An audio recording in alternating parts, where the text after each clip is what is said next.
This show is sponsored by HiveMind CRM.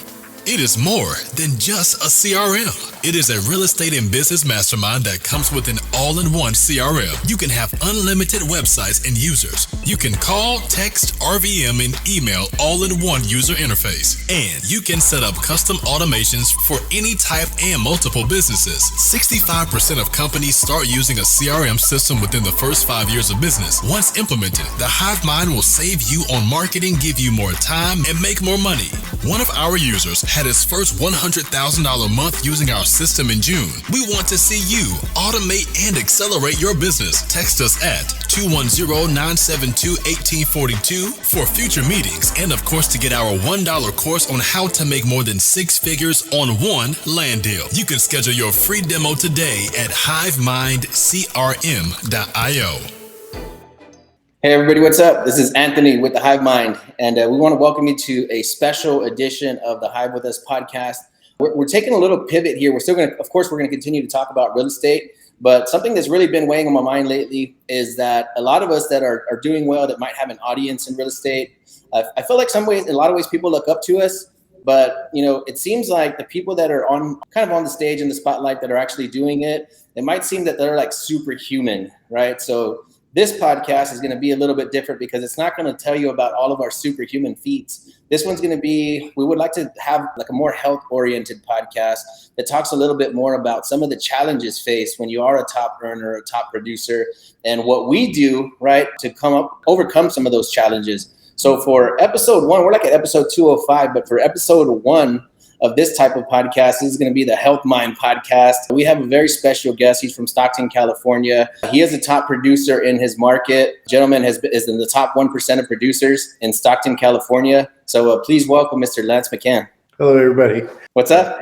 Thank you for having me. It's we were talking today, and people only see us, like you said, superhuman. And so to be able to have this opportunity to share like the ups and downs of success, it's really important. Dude, man, I got that vibe from you. It's pretty cool earlier because I was just talking to you, and then you kind of went into what's really been weighing on my mind lately. I feel like, it's not necessarily being fake, right? But we're only showing people one side of what it looks like or feels like to be successful. And then when you shared your story with me, I'm like, boom, this is it, man. Somebody as successful as yourself. We see you on the billboards. Yeah. You're like, let's do a podcast. I'm like, okay, let's do it. Never expected you to be able to jump on instantly, man. So I appreciate you being so accessible and ready to contribute. I think this is really going to help a lot of people, man. It's been on my heart to share this type of information. Yeah, because like I was sharing with you about 2 weeks ago, I felt like I just had this cloud over my head. I was like, I don't know what's wrong. And somebody in my office said, don't be discouraged. Like they were talking about discouragement. I was like, man, that's a perfect word for the way I feel. It's like I have all this stuff going on in my life and I just couldn't shake it. And, one of my coworkers, he's like, come on, man, let's go grab a coffee. And, my broker was like, I knew my broker put him up to it. And he was like, hey, thank you for doing that. It means a lot. He's like, for having to take me a walk. He's like, no, he didn't walk. He didn't take you for a walk. He was walking beside you. Like, you always have somebody to lean on. Like, we have your back here. And I was like, man, that's profound. Like, walking beside you. And so, moving forward, I was talking to you today and you were like, yeah, I was like working out. Like, I got to work out because I feel like if I don't, like, it kind of makes me depressed. Mm-hmm. And so you were saying, how many days a week do you do CrossFit? 2 days, man. That's all I need. 2 days. And 3 on a good week. You work out, right? And so you said that, it just something just said, like, I got to share this with you. I have 2 kids and I feel like I'm developing them. I'm not raising them. I'm developing them. I always had dad operating like 100%, 110%. I'm always optimistic. And I was like, you know what? I need to share this with my kids because I don't want them to feel like they can't, like they're going to let me down if they're not at 110% all the time. Mm-hmm. I'm like, hey, and I did it separately. I have a daughter she's going to be 17, and a son who's 20. I'm like, hey, this is what dad was going through these past few days. Dad was discouraged. I didn't know why. I just felt like things weren't going right, even though things were, fine, right? And I was like, is this what depression is? Like, I just didn't know. And I shared that with them, and they just looked at me and they're like, thank you for sharing that. Like you could see the look in their face, like the appreciation, and know that they didn't have to always hold themselves to that high standard. And then you were saying, I kind of forget how you kind of pivoted from there, and you were saying something about being superhuman to people on social media. Yeah, man. I feel like, again, like I feel like we might be letting people down, because what we do in my mind, right? When you're posting stuff, you're posting about your wins, how your day went, how you're feeling, and it makes it seem very superficial. Like, yeah, this guy's always on fire. This guy's always killing it. This guy's always on top of his game. And it's like you play these mental games with yourself, and we have these exercise regimens and these protein powders, whatever it takes for us to keep our heads in the game. But then I feel like we're leaving behind a lot of people that say, well, shoot, I'm not superhuman, so I'm never going to get to that level, because I don't operate like that guy operates. Maybe his nervous system operates differently than mine, or he didn't grow up like I grew up. He's entitled, right? So I wanted to have more of these conversations, like literally. I just want to figure out, like, what are the tips and tricks and the hacks for top performers? Like, so if you could share a little bit about, like, what do you do on a day-to-day basis to keep your head in the game, or when you do feel like maybe that dark cloud's rolling in, like, what do you do to pull yourself out of it? And, like, do you have anything you could share? Going back a little bit, I wasn't entitled. I grew up poor on the east side of Stockton. I had holes in my shoes and my jeans. Like, I didn't have a lot. And I think that drive for success, just put your head down and push through. But some days, like, I'll be in my office and I'm just like, I don't know. Like, I've sat in my office and did 100 push-ups, not like 100 in a row. I can't do that, but as many as I could do in a row. Yeah. And just do 100 push-ups just for that chemical push, like something accomplished, right? Yeah. Or I'll take a couple laps around the parking lot, just to, if I can't make it to the gym, which some days you can't, like you have appointments, all this stuff is going on. And I think it's important too to have some people to lean on, friends. I'm always a guy calling to check on my friends, you know what I mean? Like, yeah. And like during that time when I was discouraged, one of my buddies, he's like, hey man, just checking on you. We talked for about 5 or 10 minutes, and I texted him later that night, thank you, man. Like, I needed that. Like, yeah. I needed, somebody, just one of my friends, hey bro, you good? Yeah, I'm good. I think exercise is good, eating right. Ice cream is like my kryptonite, so I try to stay away from that.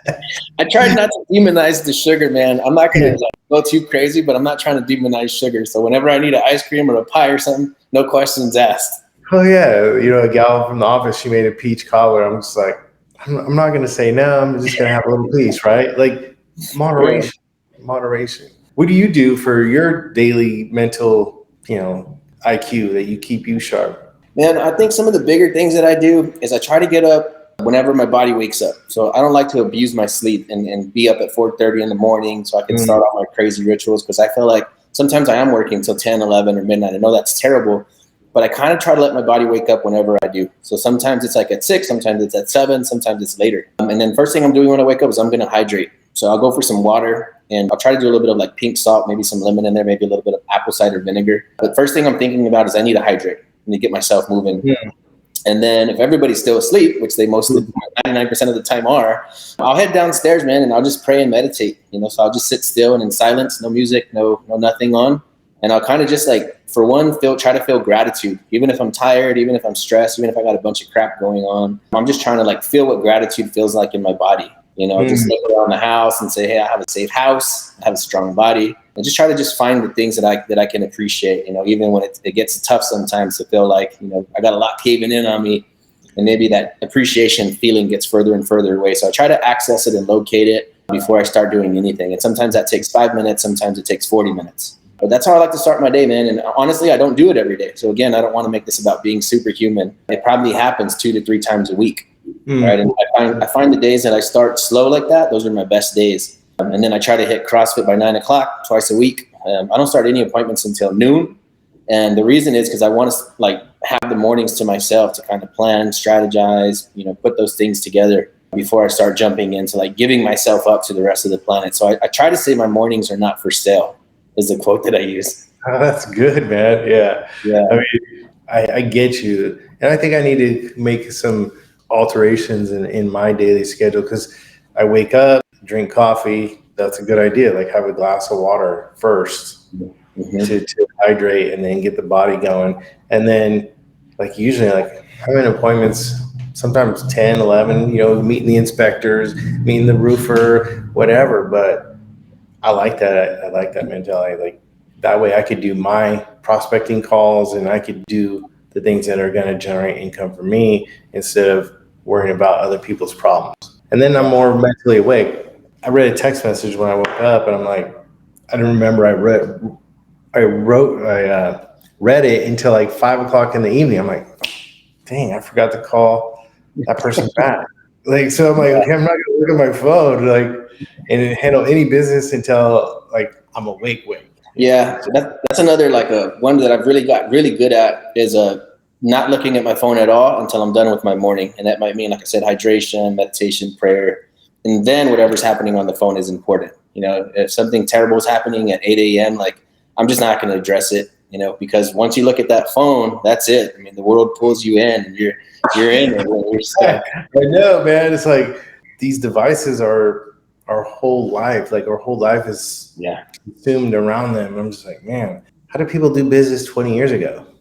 Right? It's like, you had a phone book. Everything. Like I was talking to a lady. She's like, oh yeah, like I remember all my friends' phone numbers. I'm like, shoot, I can't even remember.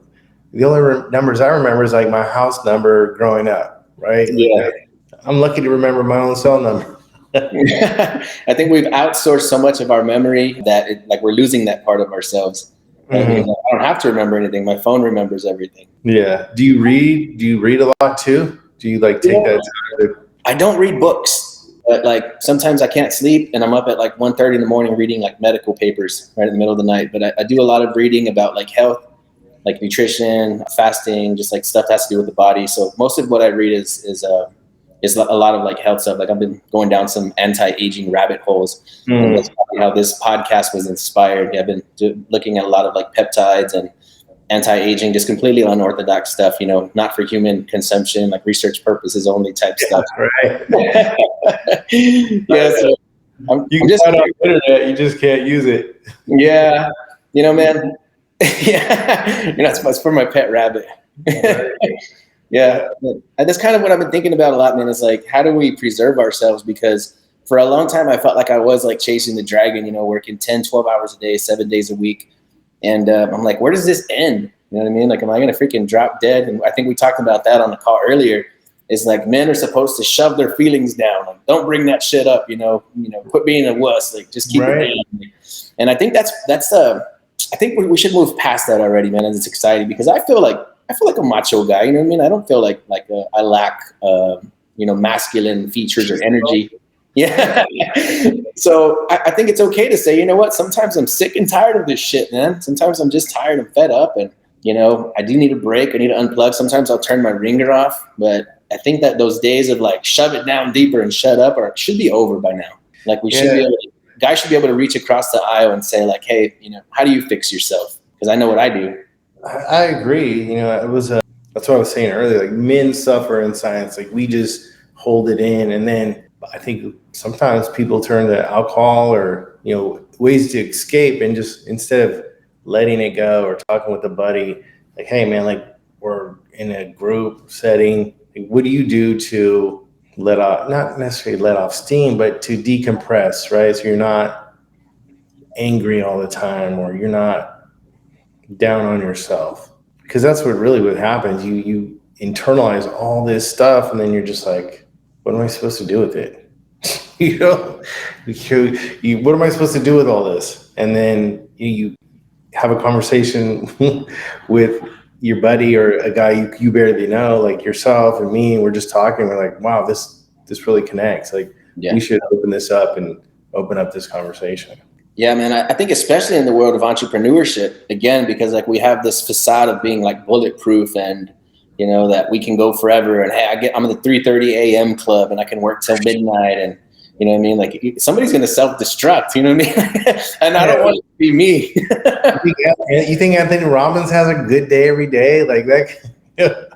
I can imagine. I'd love to see what that guy looks like behind the scenes. Like, yeah, after his events, I bet you he's in bed for a week, man. I mean, the guy's he's turned up like, it's like you have an electricity, like you have electrical system. right? So if you took if you unplug something from the socket, cut it and touched it, I mean, that electricity is going to flow through your body because we're hardwired like an electrical system. So you can imagine how many volts are running through that guy's body, right? For days in a row. I mean, he might die on stage someday, you know what I mean? Hopefully not. But I mean, you can only run so much like volts through your body before it becomes like detrimental. And I think that's what people that perform, or that like maybe the spotlight, or people expect us to perform at a certain level. It's like, yeah, we're frying our nervous system, right? So how do we should have these conversations about protecting each other, helping each other out, digging each other out of these holes. And then, like you said, bringing it up.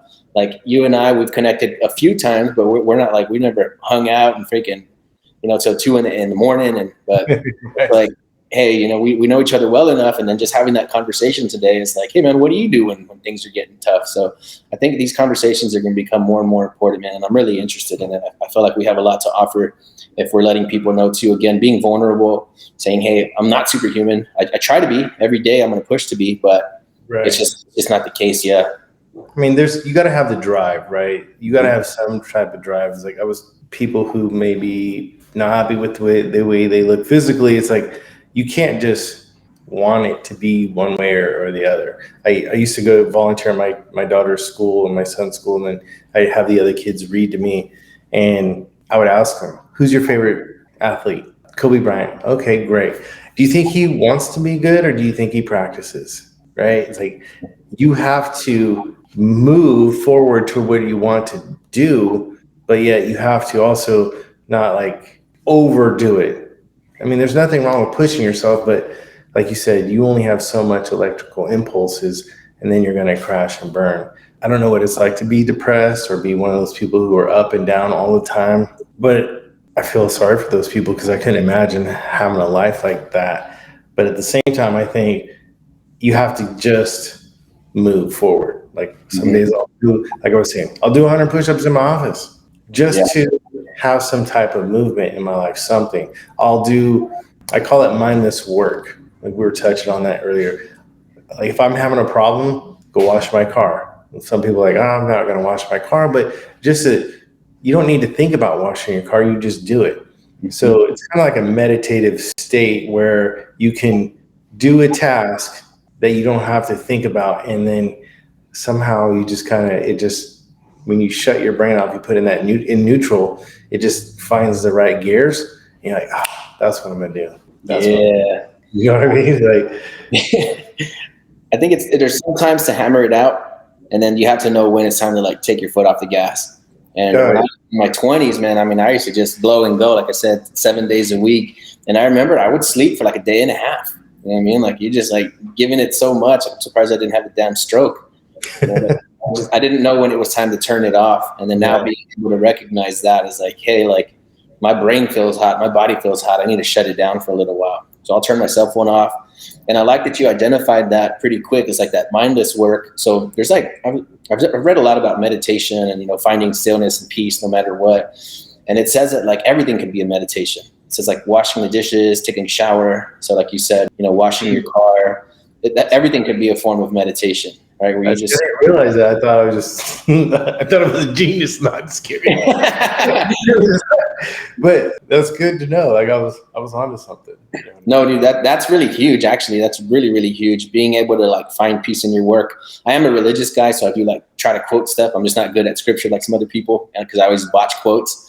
But I forgot who it is. But there's a quote in the Bible that says that like to just pray and pray unceasingly. Right. So I kind of think that's what they meant by that, is to just like everything can be a prayer. Everything can be a form of meditation. Like just slow down. Like everything's going to be okay.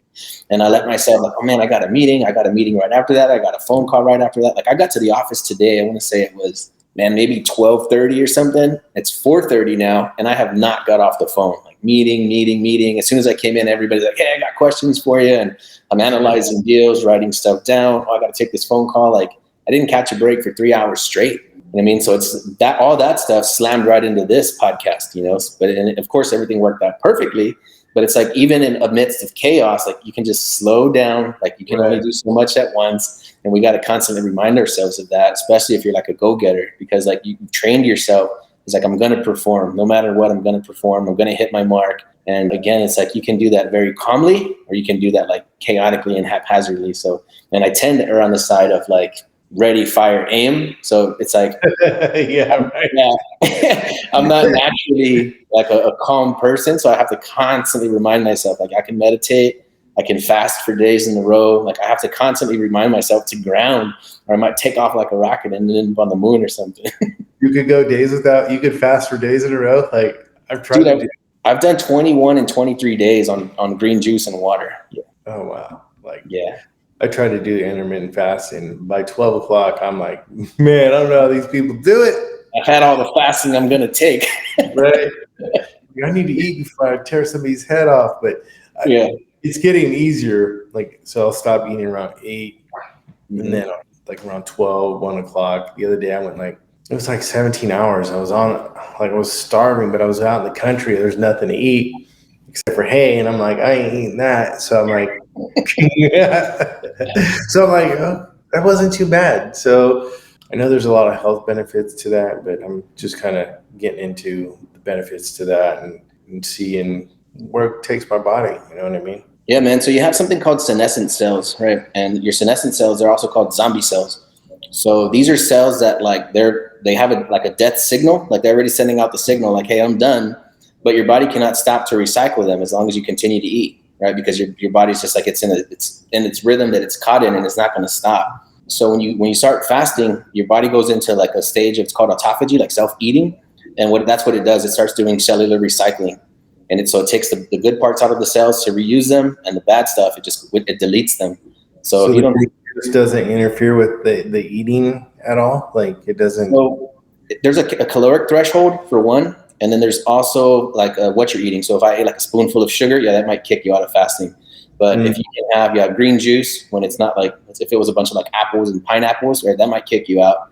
But if it's just like leafy greens and cucumber, something that's very like low caloric density, you can save yourself from getting kicked out of autophagy. So you won't lose your fasted state if you stay below a certain caloric threshold. That's amazing, man. I do feel from an extended fast, at first, of course, you get the stages where your body's running on pure glucose. So you'll hit a crash. And when you hit that crash, it's like your body's like starving, like, hey, something needs to happen. So it's going to start tearing down muscle tissue. Yeah.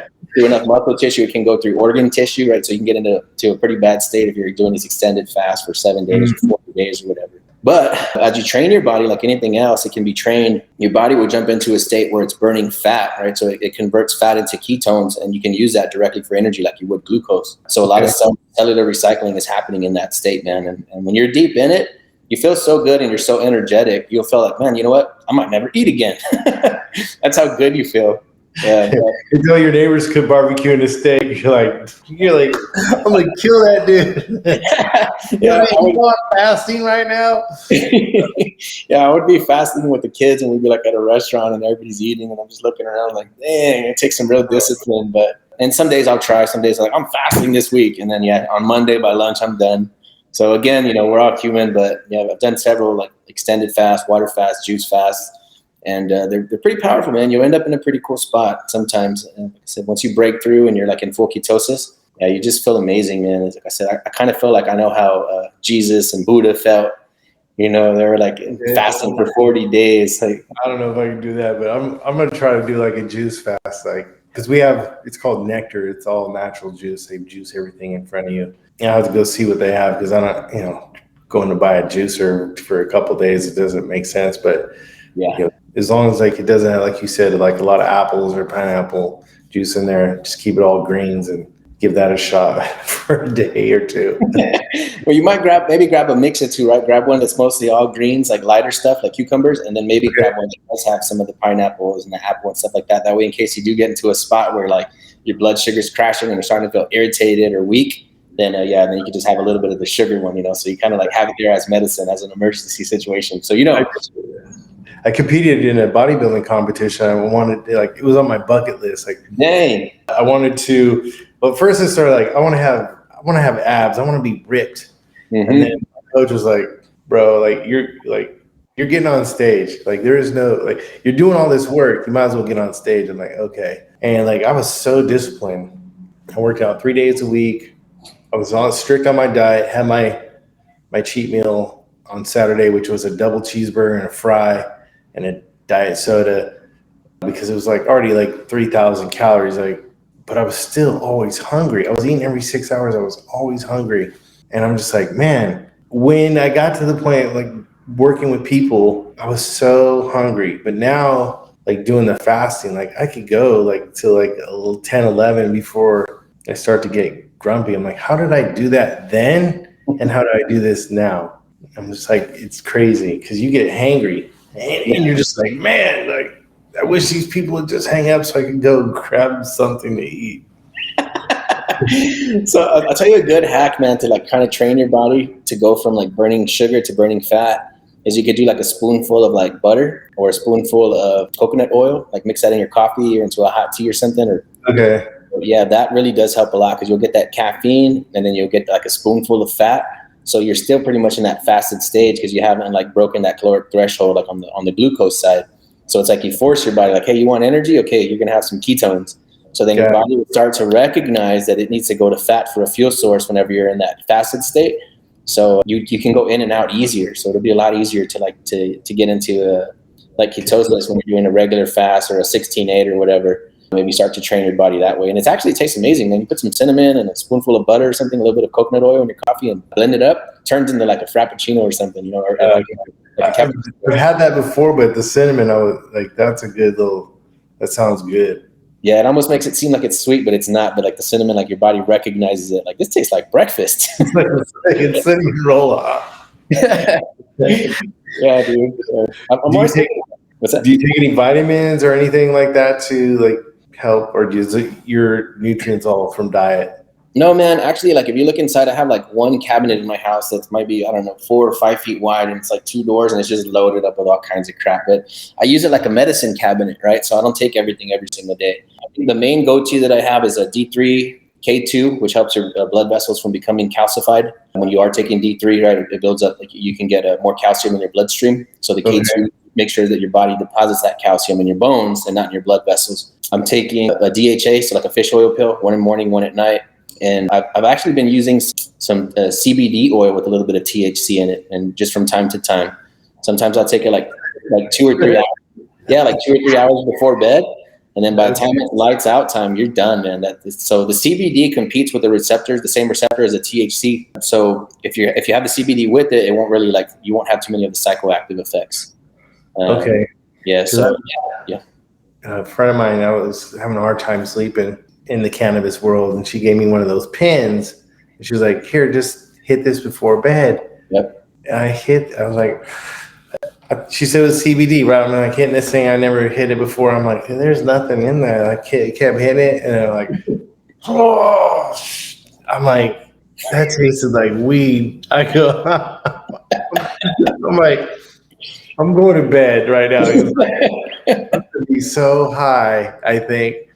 It was a mix? I don't know, it would end up being like 80% THC. Yeah, there was a mix, but it was like way higher than THC. Oh, shoot. No. I'm like, I did not move all night. And she's laughing. And she's like, why'd you do that? She's like, well, you slept good, didn't you? I'm like, yeah, I did. I didn't move all night. Like, I remember just laying down.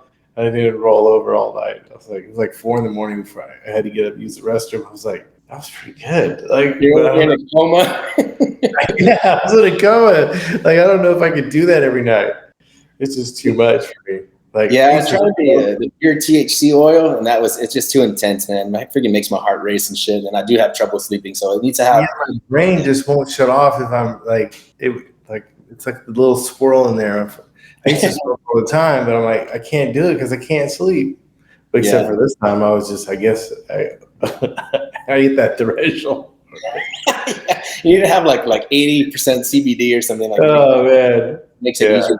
Yeah, I'll probably use that maybe like 2 or 3 times a month. Like I said, if I feel like I'm just too charged up by night and I know I'm not going to sleep, I try not to do any like melatonin. Some people do that, other like sleep aids. I'd rather my body get natural sleep, so I try not to take anything. I found that low lights before bed. So, especially if it's just me and everybody else is busy doing something else, I'm like cutting all the lights down to nothing, maybe even like candle light, like that low, right? So maybe the closet light's on and I'm operating like before bed, which is very, very low light. And then I notice if you do that like an hour or 2 before bed, as soon as you lay down, you're pretty chill. But if you go right from blue light, like in the kitchen or anything like that, and you're up and just going 1,000 miles an hour, checking your phone, and then you lay down, yeah, your brain, like you're hormonally, you're not ready for bed yet. So the squirrel's still going on the. Yeah. I didn't take it the other day, and like 3 o'clock in the morning, I had to wake up, or I couldn't sleep. It was like 2 or 3. I'm like, I gotta take something. Like, I'm wide awake here. Like, I need 2 hours of sleep at least, bro. Yeah, it was like, oh man, I just couldn't sleep. Like, when you have so much going on in your life, you're like, oh, this deal, that deal, I got to do this. Yeah, I got to call this person back. It's tough, trying to get my son in the business too, so he can handle some of those small tasks, like go meet the inspector, open the house and let the carpet guy in to get a measurement. All those little things that take a lot of time out of my day, I can pay him to do. Yeah, I think delegating, man. Another thing is like being like a type A, a control freak. You feel like if I don't touch it myself, if I don't do it myself, then it's not going to get done, or it's not going to get done like in the amazing way that I'm going to do it. But I'm getting a lot better, man, at just handing stuff off, passing stuff off, making budget for it, like saying, hey, I need somebody else to hit some of my callbacks, or I need somebody else to work, the CRM for me. I'm just tired of wearing so many hats, man. Like I said, we demand so much of ourselves. Like, I think even it seems like some of the people that I've delegated to now, they probably do the stuff better than I would, right? But I think that letting go. They only have one task to do, and that's why I want to bring my son in to help, make some calls for me, call these people, check in on them. This makes my life easier. Yeah, maybe when we set up your machine too, your machine's doing the following up for you, so you're not constantly having to think about that too. Yeah, that would be good. There's something called a cognitive loading too. I don't know the exact definition, but that's what it is. It's like when you have too many windows open on your computer. So it's like bogging down the RAM of your brain by having so many things in mind that you need to do, and all these little constant reminders of yourself. So I think having a lot of that systematized, like, reminders, follow-ups, all that stuff, just like relieving yourself of it, is another cool little hack that kind of keeps my brain like fresh and energized. So that way I'm not like, oh shoot, I should have called the guy back. So I'm learning to, like, between machine and humans, I'm learning to kind of like pawn a lot of that stuff off, man. And it does help a lot. Makes me feel like I'm not carrying so much responsibility around all the time. And that's how we are as entrepreneurs. We've built this thing, and it's our baby. We are taking care of it. And like you said, like, learning how to let some of that go, and delegating helps give us that quality time back for ourselves. Like, some days I'll be driving around, pull over in the shade because I'm out in the country, or I'm going somewhere, turn the music up, turn my phone off, and take a quick 15-minute power nap. Even if I don't just sleep, it's just 15 minutes of my brain is just listening to some Metallica. Yeah. It sounds counterintuitive because it's fast, but it's fast enough, like my brain could just focus on the rhythm of the music, and I don't think about anything else. And even though I don't get to sleep, my brain just has that moment of rest where it could just reset. And I feel good for the rest of the day, because you can over caffeinate and make yourself tired. Yeah. You don't realize that. You just no matter how much caffeine you drink, you're just crashing. It's not working anymore. Yeah, it goes the other direction. I've had a rock star. I'm like, just finished it. I'm like, I need a nap. This is like, take a little power nap. I'm like, and then you wake up, the caffeine's kicked in, your brain's fresh. But I don't like doing that because you're always like on at 100 miles an hour. It just it's not healthy. Yeah, I think, again, like we have that habit of pushing ourselves. Like, I notice even some days when I don't even need coffee, like, I feel great. I'm feeling great. I feel plenty of energy. And sure enough, I just pull in for a coffee for no reason. Like, what the heck? I was doing fine. You don't even finish it, but you just knowing you have it. Yeah, just used to it, man. So I'm trying to see if I can turn myself down. So I'll tell you one hack that I did. Building Hive Mind. I got fat, dude. Like, I literally didn't work out the whole first year of Hive Mind. Like, it's just working from the time I woke up to the time I was going to bed at night. Like, I thought I was going to have a damn stroke, but too many cups of wine, too many drinks to try to keep myself performing at that level, caffeine, energy drinks, everything. And almost no gym at all, dude, for a year. And so top of this year, I got a belly, bro. Like, if people are making abs, you know what I'm saying? And I'm like, dang, let myself get fat again. And now consistently being back at the gym, at CrossFit, I was thinking like, man, I feel exhausted when I get there. You know what I mean? Like, oh shit, now I got to move around this big tub of shit. You know what I mean? So what I did is I did get some strong pre-workout. I got some Bang pre-workout. I've never been a pre-workout guy in my life, right? Because I'm always amped up. Sure enough, man, it does help me have an amazing workout. It's like, it gives me like probably like a 20% increase of output of energy, everything. And so, but now I'm noticing now that I'm getting so fit again, it's like I'm starting to not need the pre-workout. So I think it's important too to like, if you do need like a little booster here and there, like try to cut those out whenever you get the chance, so your body can kind of retrain of operating without that stuff. I've been thinking of it because every morning I get up and have a cup of coffee, and that's how I start my day. I'm like, and then midday I'm having coffee. I'm just like, man, am I overdoing my adrenal glands? I need to like, but now that I'm talking with you, like I'm gonna cut out some coffee for a few days. It's just like, people who drink alcohol, right? Like, I could drink a beer and be buzzed because I don't drink that often. But then you have your buddies who could drink a 6-pack and, highly functional. So I think bringing your body back close to zero helps, right? So when you do need it, it works. Yeah, I think so. Like I said, like you or I, we're going to strong arm our body into making it do whatever we want it to do. But really, it's like you should be able to skip days, like even schedule it, Monday, Wednesday, Thursday, that kind of stuff. Schedule your coffee drinks? Yeah, like just like I said, if you work it in maybe Monday, Wednesday, Friday, that way you're not having it every single day and without thinking about it, right? So like I said, we can like will our way and push ourselves into making ourselves go a certain way, but it should be easy. Like you should be able to like just to like we move in and move out. Like I said, like the pre-workout thing. Do I need it? Probably not, but I do and I could. So I'm trying to skip it, man. Trying to make sure that I'm not dependent on chemicals to be able to perform. I agree. So cool, I mean, I don't want to keep you too long. I know that we planned maybe about good 30, 40 minutes. So I think we're reaching the top. So you were on episode 1 of the Health Mind podcast. So we appreciate you, man. I'm sure we'll be seeing a lot more of you as we start to work together on that new campaign.